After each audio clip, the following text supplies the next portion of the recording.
Hello and welcome to the RAF Alamein Road Air Show of 2023. This year, ladies and gentlemen, we're celebrating a couple of birthdays amongst other things. For this year marks the 80th anniversary of the near legendary 617 Squadron, better known to you and me as the Lambusters. And of course, for this celebration we had to do something a little bit special, and oh boy have we done it. A sight unseen in the UK for well over 60 years, 4 Avro Lancasters parked up next to each other, flanked by representatives of the entire flying history of 617 Squadron right through to the present day. Now, the other birthday celebration we have is a belated happy 75th birthday to the US Air Force. To this end we've rustled together some of the USAF's finest machines and some of the most famous designs to come out of the USA, including for the first time at a UK air show, the Bell X-1. And please, let's avoid talking about the Mars M52, I'm as bitter as the rest of you, trust me. So, without further ado, let's have a look down the paddock and into the history of some of these beautiful machines.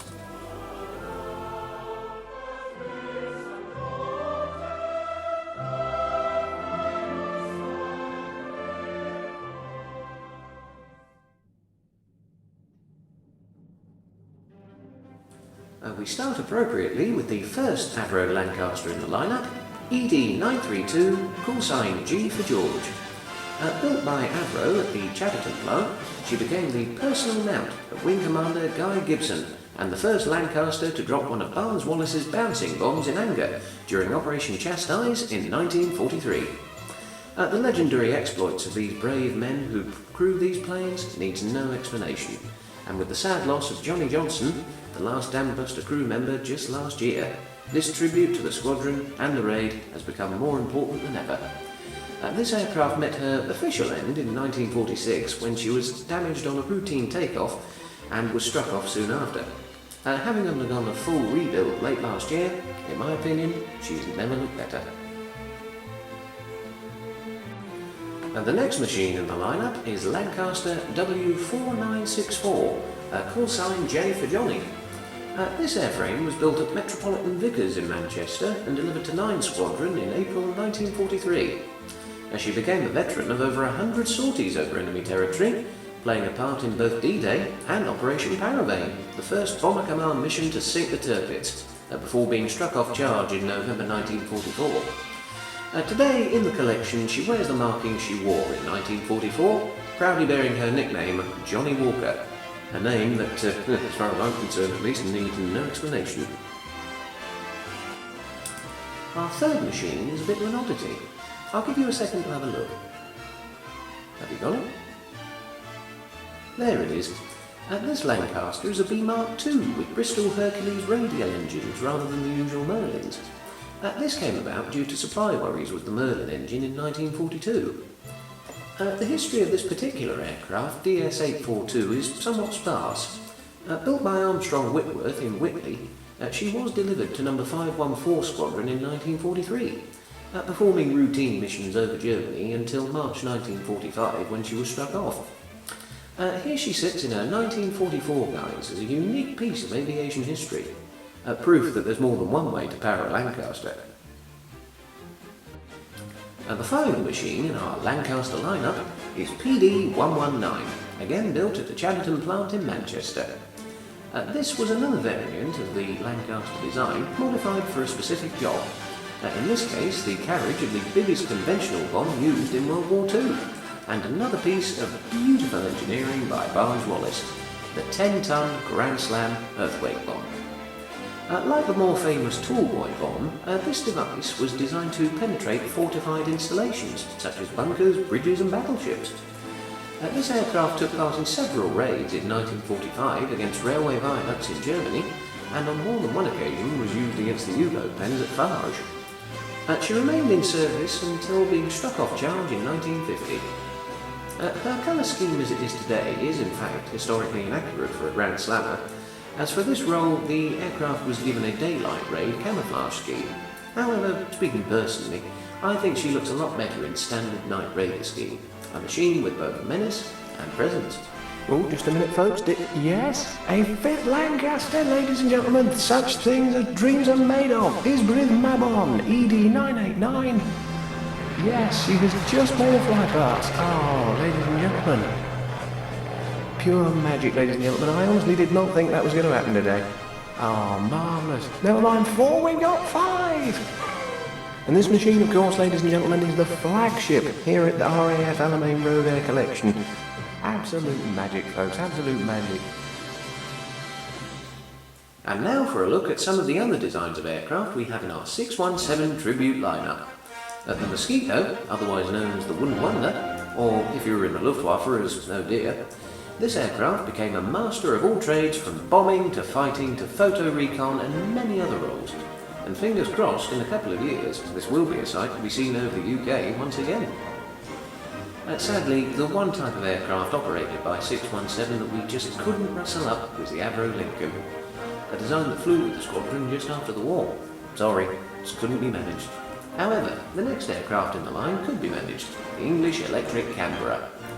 The RAF's first jet bomber, and to many the most handsome jet ever built, flying with the RAF from 1951 to 2006. A design truly deserving of a place in history. And next, of course, is the menacing and truly beautiful Avro Vulcan. I could wax lyrical about this machine for hours, but I'll spare you the whittering. Let's just say that this Falklands veteran really is the spirit of Great Britain.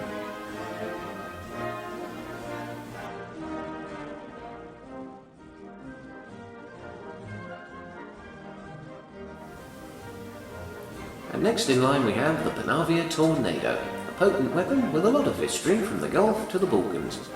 A design sadly gone from the RAF's inventory, but believe you me, not forgotten.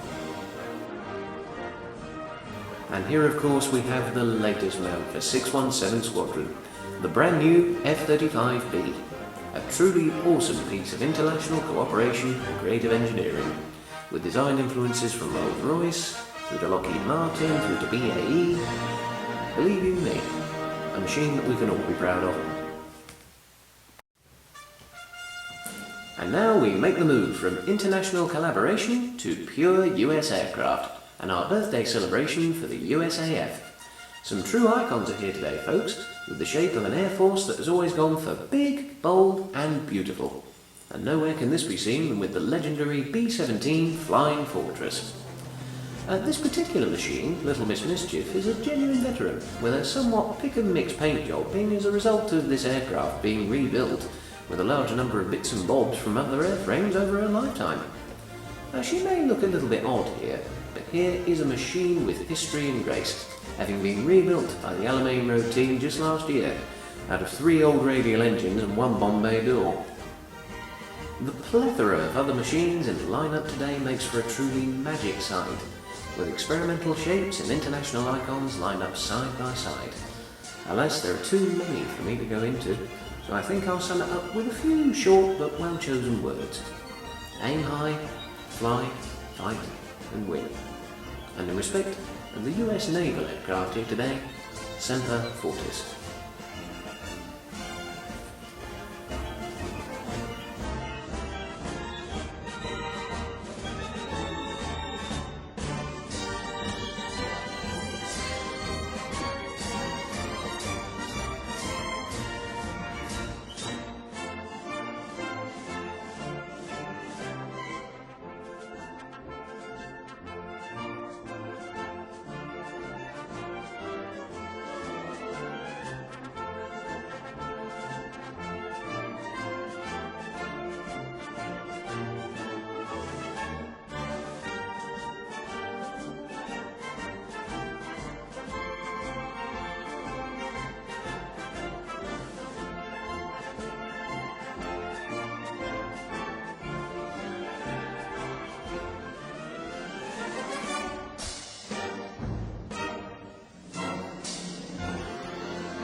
The last aircraft we have here today is something a bit different.